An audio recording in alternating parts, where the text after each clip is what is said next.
بسم اللہ الرحمن الرحیم۔ شروع اللہ کے نام سے جو بڑا مہربان نہایت رحم کرنے والا ہے۔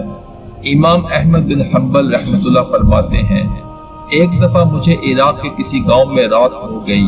میں ایک مسجد میں گیا لیکن چوکیدار نے مجھے وہاں سے نکال دیا۔ میں مسجد سے باہر فرش پر سو گیا۔ چوکیدار نے مجھے پاؤں سے پکڑا اور گھسیٹ کر مسجد سے دور کر دیا۔ ایک خدا ترس آدمی مجھے اپنے گھر لے گیا۔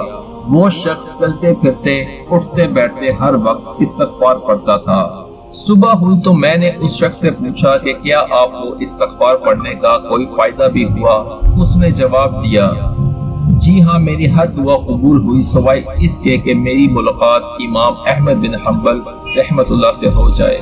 میں نے کہا، میں ہی احمد بن حنبل ہوں اور تم دیکھو کہ مجھے کیسے گھسیٹ کر تمہارے پاس لایا گیا۔ اللہ پاک ہمیں سننے کے ساتھ ساتھ عمل کی بھی توفیق عطا فرمائے۔